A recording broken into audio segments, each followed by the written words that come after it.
Bine v-am găsit, dragilor din Zodia Pești, oriunde v-ați afla. Bine ați venit tuturor pe canalul meu, Tarot Flori de Loto, la o nouă lectură atemporală, fără limită de timp. O lectură pe care voi, desigur, o puteți urmări oricând doriți sau atunci când apare în viața voastră. Ca de obicei, vă readuc aminte că deciziile și alegerile voastre vă construiesc propriul viitor. Fiind o lectură generală, vă rog din suflet să luați decât acele mesaje care rezonează cu voi, iar restul lăsați-le să zboare în univers, pentru că sigur sunt pentru alte energii care într-o mai mică sau mai mare măsură au o legătură cu Zodia Pești. Așa că, dragilor, toți cei care aveți soarele, luna, Venus, ascendentul sau oricare alt aspect astral important pentru voi din harta voastră natală și care are legătură cu Zodia Peștilor, atunci această lectură este de asemenea și pentru voi. Și haideți să trecem la treabă și să vedem cum sunteți acum, în funcție de ce simțiți, ce vă doriți, ce situații traversați, dragilor din Pești, sau cu legături importante cu această zodie. Și să vedem de asemenea și ce vă așteaptă, la ce să vă așteptați, ce vine în următoarea perioadă pentru voi. Pentru asta folosesc acest minunat oracol al ceștii de cafea. Da, se pare că ați avut un munte de urcat. Da, l-a figurat. Haideți să vedem. Provocări, dragilor, provocări și reușite. Ați traversat o perioadă în care eu aș zice că ai reușit să-ți atingi un obiectiv. S-a terminat ceva greu. Iar asta ți-a adus o mare satisfacție. Ai avut o perioadă de liniște, de echilibru, de pace, pentru că ai reușit ceva la care ai muncit foarte mult. Sau poate ai reușit ceva la care probabil nici tu nu te așteptai că ai să reușești. Voi puteți adapta în funcție de ce vă interesează sau unde rezonați cu aceste mesaje, cu aceste informații. Că poate să fie vorba de muncă, că poate să fie vorba de bani, că poate să fie vorba de relații, de viață sentimentală în general. Voi ați avut o reușită, ați reușit ceva important pentru voi, iar lucrul ăsta, desigur, v-a adus ați traversat o perioadă liniștită, echilibrată. Totuși, în prezent, avem o vrăjitoarea care ne vorbește de cineva care poate apărea, sau poate chiar a apărut în viața voastră, dar care e posibil să nu pară, să nu fie ceea ce vrea să pară că este. Mare grijă, pentru că această carte e ca un avertisment, mai ales pentru cei care ați cunoscut recent pe cineva nou în viața voastră. La ce să vă așteptați în perioada imediat următoare? La o mutare, la o schimbare poate de domiciliu, la nu știu, că vreți să găsiți chiar o casă la propria voastră casă, sau poate că nu știu, vă gândiți să renovați, să redecorați poate o casă, sau pur și simplu aveți un plan care să vă aducă cumva stabilitate. Acea stabilitate, că e un loc de muncă stabil, că nu mai vă plimbați de colo-colo, că e o relație stabilă, da? Cumva e ceva care pe voi vă face să vă simțiți în siguranță. Și lucrul ăsta se pare că se va întâmpla. E și un pic de noroc aici cu peștii. Sunteți destul de norocoși, aș spune, mai ales pe plan material în următoarea perioadă, și eu aș spune că de asemenea aveți parte și de, nu știu, de anumite binecuvântări. Vă simțiți binecuvântați. Așa că următoarea perioadă pentru voi să vă așteptați la lucruri bune care vin în viața voastră. Ce este foarte interesant, că în viitorul apropiat, mare atenție, că este totuși, am cel puțin două variante aici. Ori este cineva, precum un șarpe,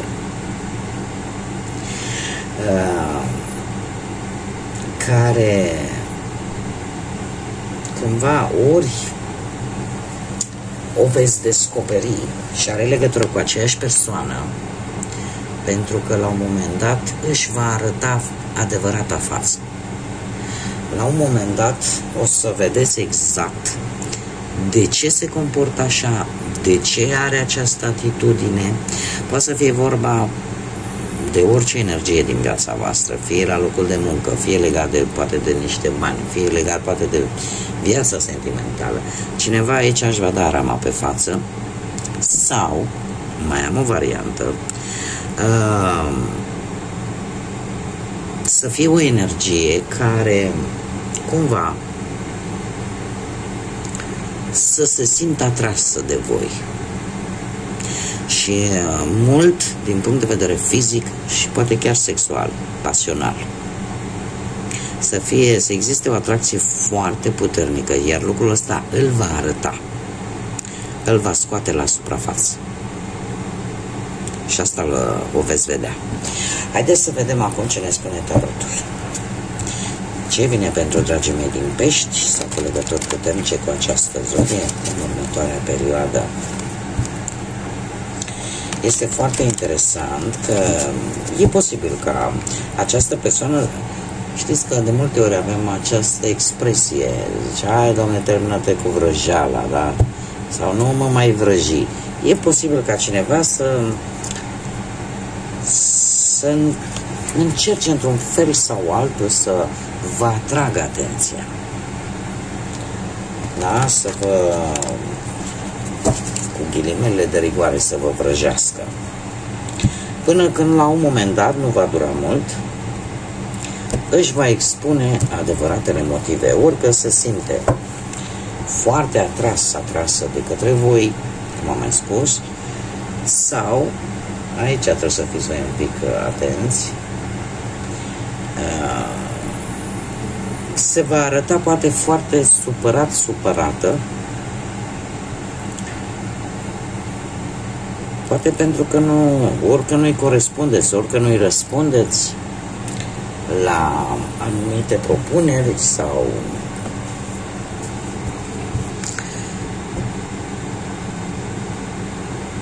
există o dorință foarte puternică. Cineva vă dorește foarte mult pe partea asta fizică, chimică. Haideți să vedem ce ne spune tarotul. Dragilor, voi în trecutul vostru ați avut parte de lipsuri. Unii dintre voi ați avut parte de lipsuri atât bănești, poate, sau ați avut parte de nu știu, poate ați pierdut locul de muncă sau situația nu a fost tocmai roz, chiar și pe plan sentimental.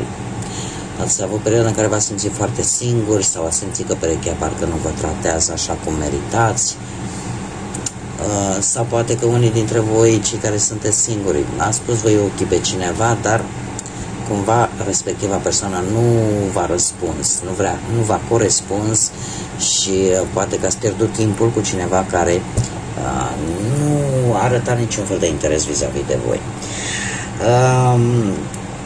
Mai departe aș zice că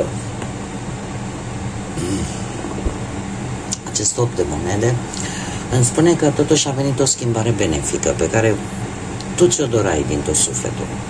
Ori că ai reușit să obții în sfârșit un anumit loc de muncă unde chiar dacă aveai multe de făcut, ai reușit într-un fel sau altul să le faci față. După foarte multe căutări, ai poate reușit să găsești acest job. Dacă vorbim de bani, a venit un câștig pe care tu l-ai economisit la sânge, ca să zic așa, tocmai pentru că ai văzut cum este fără. Dacă vorbim de viața sentimentală, în relația voastră, e posibil ca munca, într-un fel sau altul, să fi intervenit un pic negativ în relație și să ați reușit cumva să găsiți așa un echilibru între activitatea voastră și ceea ce trebuie făcut într-o relație. Cum de asemenea, cei singurei e posibil să vă fi concentrat un pic mai mult pe muncă, pe făcut bani și nu ați fost voi foarte interesați, sau pe studiu și nu ați fost voi interesați foarte tare așa de viața asta sentimentală. În prezent avem un nou de monede care mie îmi vorbește de echilibru. Sunteți mult mai echilibrați atât la exterior cât și la interior, sunteți mult mai siguri pe voi și e posibil să fie avut chiar și o mică reușită de care să vă bucurați în acest moment. Se pare că dacă vorbim de viața profesională, totul merge destul de bine, poate că unii chiar au parte de o mică avansare, alții poate au reușit în sfârșit să se pensioneze, dacă vă regăsiți și cu această informație, sau poate pur și simplu a apărut o șansă tare bună de a crește și a avansa pe partea asta profesională. Dacă vorbim de bănuți, se pare că încet bănuții cresc și pe partea asta a vieții sentimentale aș spune că sunteți într-un moment de înțelegere și de faptul că nu știu de ce, dar cred că visați sau v-ați planificat o călătorie, poate o mică vacanță. Cei singurei, eu aș zice că sunteți într-o fază în care simțiți voi așa că într-un fel sau altul ceva se îndreaptă către voi pe plan sentimental și e posibil să aibă legătură cu zodiile de pământ, Taur, Fecioară, Capricorn, cineva posibil mai tânăr decât voi, în care se pare că voi va trebui să fiți cei care acționați pentru cei singuri, da? Și înainte de a acționa ar fi bine să obțineți informațiile necesare, da? Nu faceți lucruri negândite. Da, este cineva posibil, cum am mai spus, mai tânăr ca voi, care are o situație financiară, dar care de moment, sau cel puțin în perioada imediat următoare, nu va fi implicat foarte tare emoțional. Da? Și e posibil să aibă legătură cu locul vostru de muncă sau, în general, cu locurile pe care le frecventați voi. Acum, terminând cu partea asta a celor singuri, la ce să vă așteptați în următoarea perioadă, dragilor? La niște confirmări. La niște confirmări că sunteți pe drumul cel bun. E posibil să aveți parte de un nou început pe plan profesional, e posibil să vi se dea mai multe de făcut, dar nu pentru a vă îngreuna, ci pentru a vă ajuta, pentru a putea să avansați. Asta cel puțin vă va ajuta să vă faceți un plan mult mai bun în carieră.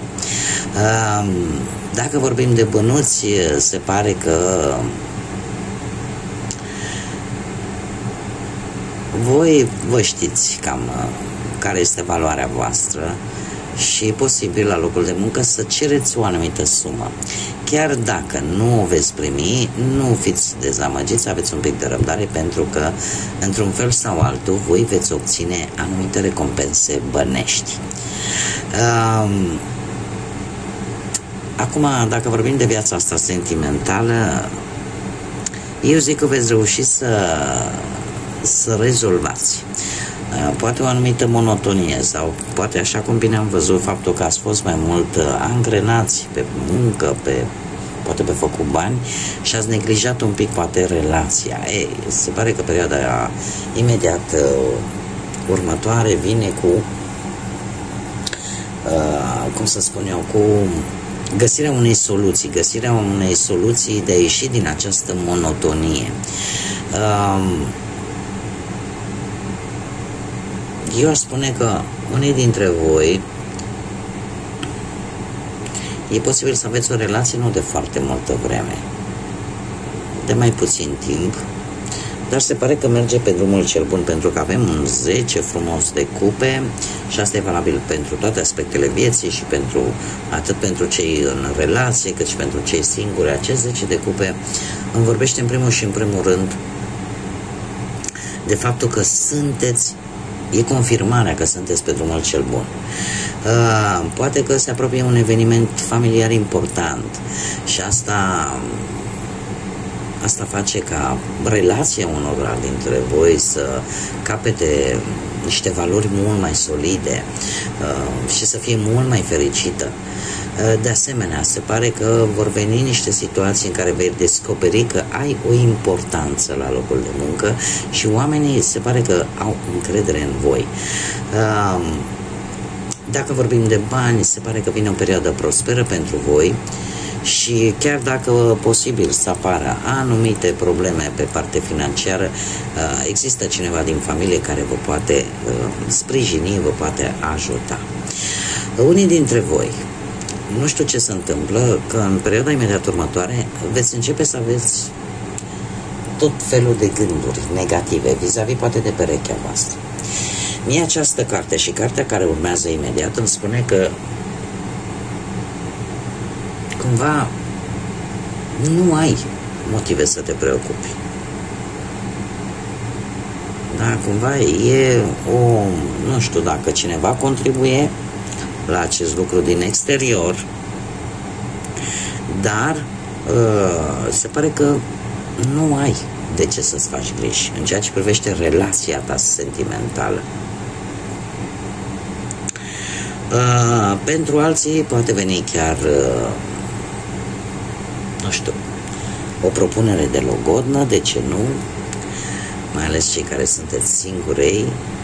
Cert este că cei care sunteți singuri, unii dintre voi vă veți da seama că o viitoare relație va fi foarte importantă în viața voastră. Va avea o foarte mare importanță. Acum, viitorul apropiat vine cu acest top de spade, dragilor.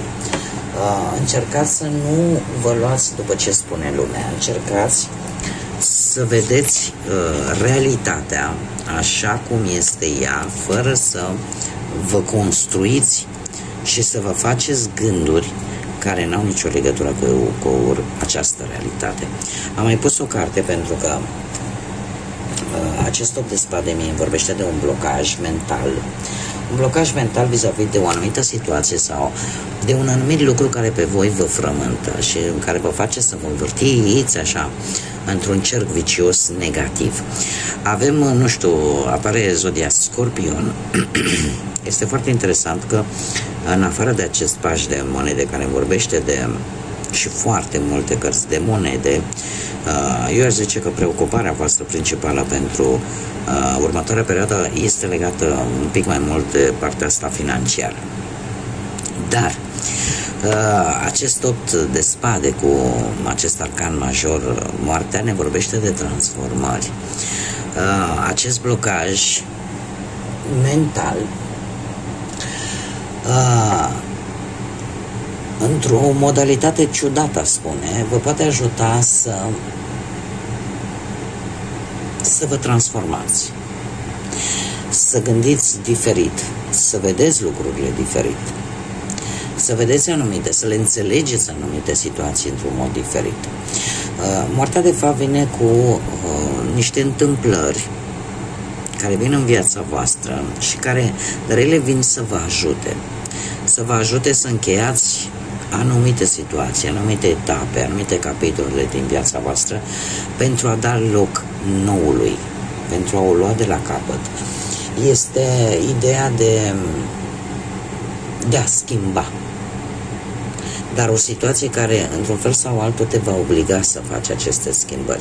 Și sigur, lucrul ăsta se va întâmpla, mai ales la nivel mental. Vei ieși din acest cer vicios de gânduri negre sau de gânduri care n-au nicio legătură, cum am mai spus, cu realitatea. Ceva se va întâmpla. O schimbare se va întâmpla în viața voastră care vă va scoate. Știți cum e, că dacă nu vrei de bine, te scoatem cu sila cumva. ori o persoană, o energie din zodia Scorpion să încerce să te scoată din această stare negativă, sau pur și simplu întâmplări care vin în viața voastră și care într-un fel sau altul, chiar dacă vă va cauza o ușoară teamă, o ușoară frică de necunoscut, că nu știi ce se va întâmpla, dar te va obliga să faci schimbări importante în viața voastră. Prin modul, începând cu modul în care gândești, cu modul în care acționezi sau cu modul în care vezi lucrurile și anumite situații. Haideți să vedem, dragilor Pești, ce spirit animal vă va însoți și ce mesaj are pentru voi în următoarea perioadă. Un mesaj, te rog, pentru dragii mei din Pești sau cu legături importante cu această zodie.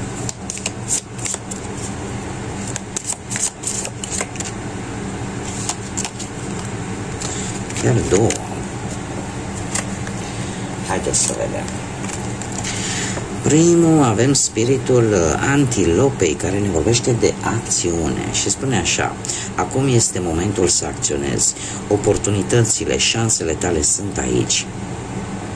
Mișcă-te cu încredere, pentru că talentele tale, capacitățile tale întotdeauna te vor ajuta să avansezi.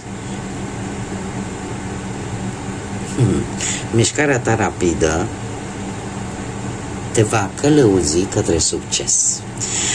Probabil că următoarea perioadă pentru voi, dragilor, cum v-am mai spus, vin schimbări, vin întâmplări care vă va obliga într-un fel sau altul să acționați, așa că aveți talente ascunse, unii dintre voi, folosiți-vă de ele și aceste întâmplări vă vor ghida pe mai departe. De asemenea, avem și Gâsca. Gâsca care ne vorbește de cunoaștere interioară. Ești un călător curajos, sufletul tău știe deja drumul, fii încrezător și vei ajunge la destinație. Prieteni loiali întotdeauna vor fi cu tine, așa că nu-ți fă griji, pentru că ești binecuvântat. Așa că dă-ți drumul la zbor. De asemenea, se pare că această perioadă va fi un moment tare bun să vă cunoașteți mult mai bine pe voi și să aveți mai multă încredere în voi, să fiți mai curajoși. Nu veți fi singuri, se pare că veți avea oameni de încredere lângă voi care vă vor ajuta și de asemenea e momentul să începeți să zburați. E momentul să vă luați inima în dinți și să spuneți: Domne, dacă vreau cu adevărat, chiar pot.